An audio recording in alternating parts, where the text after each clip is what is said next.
I was frustrated reading an article in a cruise magazine like this recently with cruise advice targeted at people like me. It was full of out-of-date stereotypes about us and was out of sync with today's 50-plus travelers. We're adventurous, active, love to explore, try new things, and none of that was reflected. I decided it was time that people like us get what we deserve: advice and tips proven to work by someone over 50 for other over 50s. So that's what you're about to get. If you're new here, welcome aboard.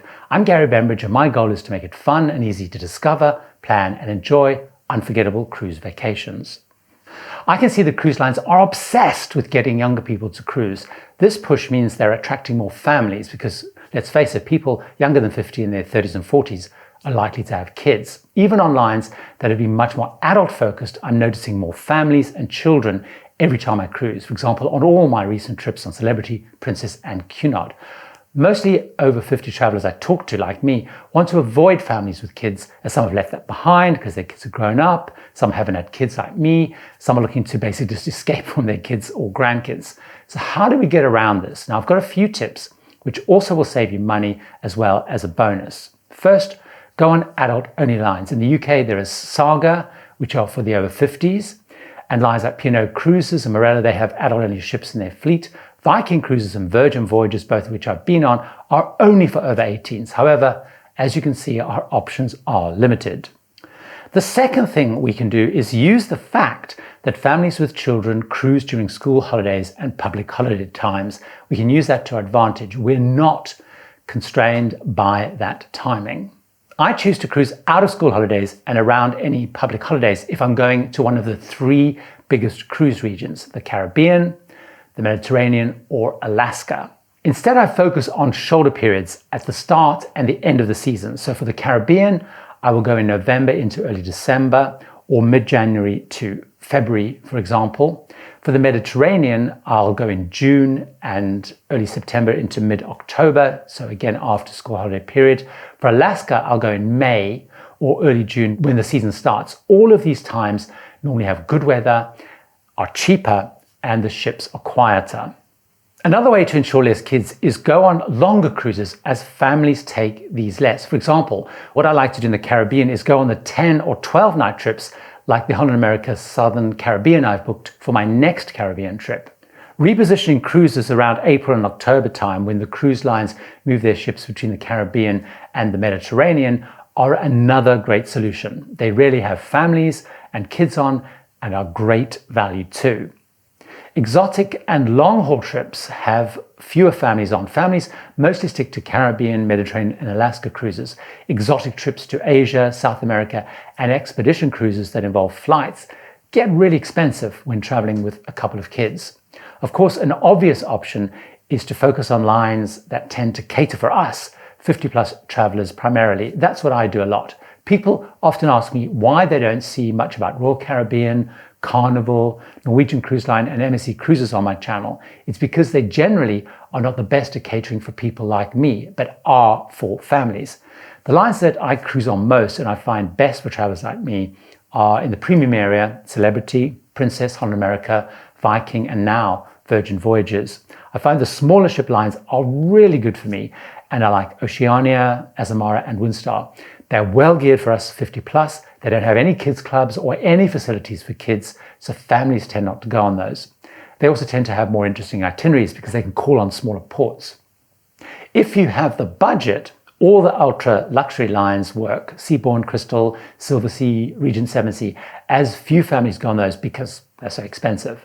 I've never been on a cruise on one of those lines with families on board, though it does happen. I've spoken to people where it's happened. However, while I stay clear personally of family-friendly cruise lines like MSC, Carnival, Norwegian, Royal Caribbean, if they do appeal to you, I have two really important tips. First, those for all offer what they call seniors discounts to over 55s, one or two for over 50s. They offer them on their sailings, especially those out of school holiday periods, because they need us to help fill their ships then. Make sure you ask for that discount if booking through an agent, or tick the box on checkout if you're booking direct. Secondly, consider cruising in the ship within a ship option because you're likely to find fewer or have no families in those. Look at MSC Yacht Club and Norwegian Haven. Should you avoid Disney Cruise Lines? Now, friends with our kids tell me there are many adult-only areas, many adult activities, and they offer a really good quality adult experience. So I'm actually booked on Disney using my own tips. I booked to a destination that's popular with families with kids, Norwegian fjords, and in September after the schools have gone back. Once on board, many of the lines I spoke about that cater for us 50-plus travelers, I still find they do not offer enough diverse, challenging and interesting excursions to really excite me. This was actually brought home to me just this past week because I've been looking at ports and excursions for a Panama Caribbean cruise I've got coming up and a Western Mediterranean cruise that's basically a month after that one. The excursions are all rather stodgy. They're bus tours. They talk about how little walking there is, how many few steps there are. They assume, I think, we want low octane, very highbrow, low level activities. So I want to tell you what I think we should be doing as 50-plus travelers when it comes to ports and touring. The best tip I've got is don't Google things like things to do in export, buy a guidebook, or look at the cruise line excursions.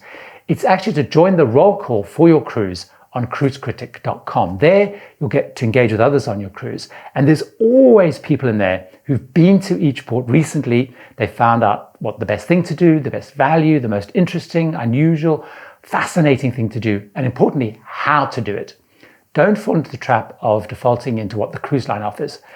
You might want to, and I of course do that sometimes too. If, particularly if the regions has a reputation for being high risk for travelers, or the ship is really, really far from the main sites. Of course, it's really easy. They have the guarantee they won't leave you behind. If I get delayed, that's very reassuring. But instead what I do is I look at their options and I ask myself, are these really going to stretch me, excite me, and be a memory for life? Now, I include that last point because the best experiences I've had have not been on cruise line excursions. They've been when I've been out more independently, either in a small group with my partner or myself.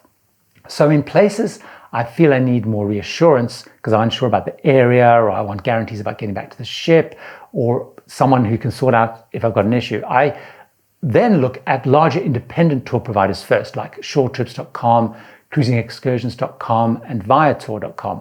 Now, I find, though, that they tend to be very similar to cruise line ones, smaller groups and a bit cheaper, though. But much better is going on independent one-to-one or small group tours. Now, I usually find those through the recommendations in those roll call groups I was talking about earlier.